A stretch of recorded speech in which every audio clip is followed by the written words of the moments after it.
This is part 16 of Federalist number 15. So we got to the point where Hamilton says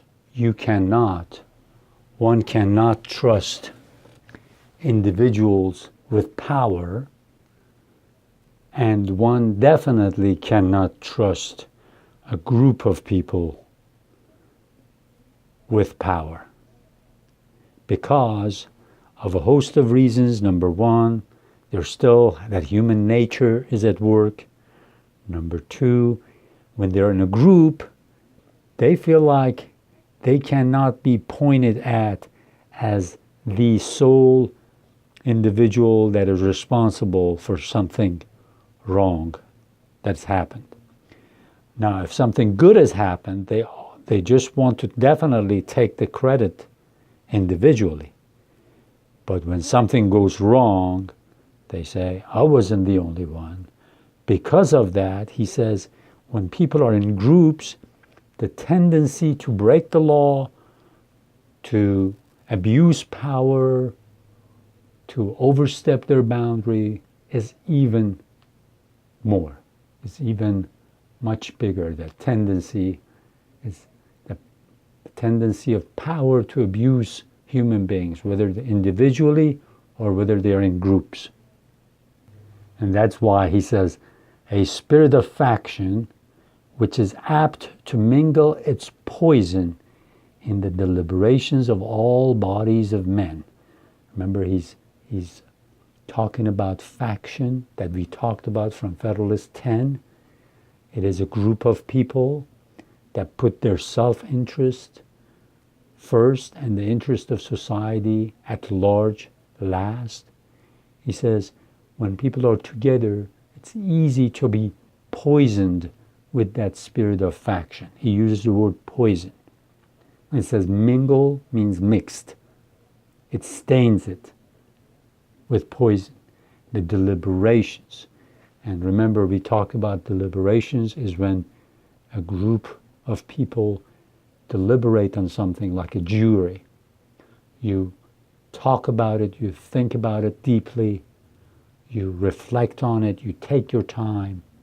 So he says anytime you have faction, there's a poison of faction that will stain or poison and harm deliberative bodies, a group of people that you've given authority to either make laws or think about things in a serious way.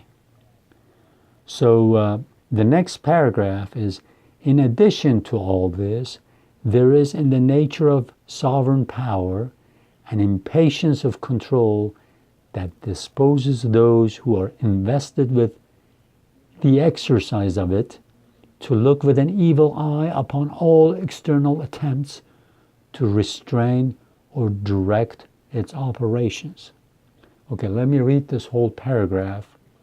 From this spirit, it happens that in every political association which is formed upon the principle of uniting in a common interest and number of lesser sovereignties, there will be found a kind of eccentric tendency in the subordinate or inferior orbs, by the operation of which there will be a perpetual effort in each to fly off from the common center. This tendency is not difficult to be accounted for. It has its origin in the love of power. Power controlled or abridged is almost always the rival and enemy of that power by which it is controlled or abridged. This simple proposition will teach us how little reason there is to expect that the person entrusted with the administration of the affairs of the particular members of a confederacy will at all times be ready with perfect good humor and an unbiased regard to the public weal to execute the resolutions or decrees of the general authority. The reverse of this results from the constitution of man.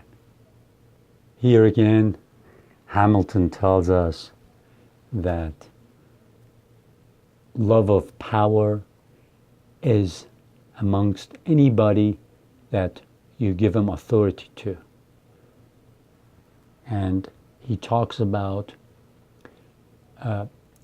first of all, notice the words he uses: orbs, center, fly off. At that time, because they had just made discoveries about the planets, how planets orbited around the sun, and how some parts of the universe could be understood mathematically. You could actually have a law for everything, a rule for everything. He's there at that time, the Enlightenment thought. That's what these founders were thinking about. They said, just like there are natural laws out there that control the motion of the planets, there's also a science of politics, as we talked about it. And the science of politics has shown us certain things, which are, if you want to have a good, responsible government, you have to make sure that you do not trust individuals in power or groups in power. That's why you have to build a frame of government so that you can hold everyone accountable, so that different parts of the government that have been delegated different powers can check the other parts or balance the power that is divided between them. And that's how you run a good political system. Remember, Federalists said the science of politics has improved. We've learned a lot of new things. We can put our mind, we can use our reason, and devise a system, which is this Constitution, that will guarantee our safety and will leave us alone so that we can prosper and live in peace, and the government will be there to make sure that nobody takes our property away or takes our freedoms away. And so that's why he uses those phrases: orbs, center, fly off. So another thing in this paragraph, he's saying that, again, he's referring to the fact that power doesn't want to be controlled. The minute you give it to somebody, that person or that group wants to just use it any way they can till they are checked. So he's talking about, look at the central government and look at the state governments. Those state officials, because they love power, they're going to look at, see what's best for them, their own selves. They're not, he says, Hamilton, Publius says, for the most part, when you give them power, just realize that they're going to first and foremost see how they can use that power to better their lives, not the life of the community. So beware that you have these institutions in place where somebody just won't get the power in their hands and get drunk and forget that they are only authorized and limited to do certain things.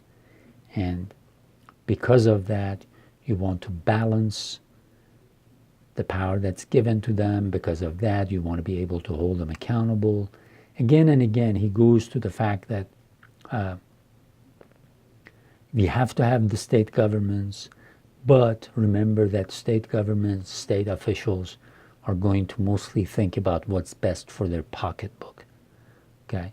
And they're not going to give up the positions they have, especially if it's bringing them a lot of money or position. So acknowledge that.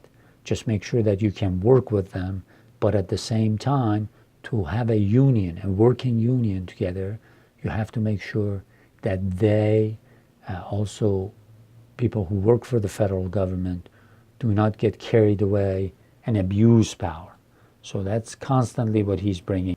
When he says power controlled or abridged, abridged means when you shorten something, contract something, make it smaller. When he says a person entrusted with the administration, comes from the word trust.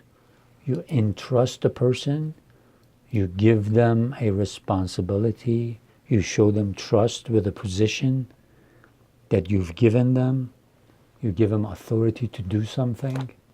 When he says inferior orbs, orbs is short for orbit, so he's talking about all the governments that are around the central government. So he's talking about the lower levels of government, whether it's state government or county government. So that's what he's talking about.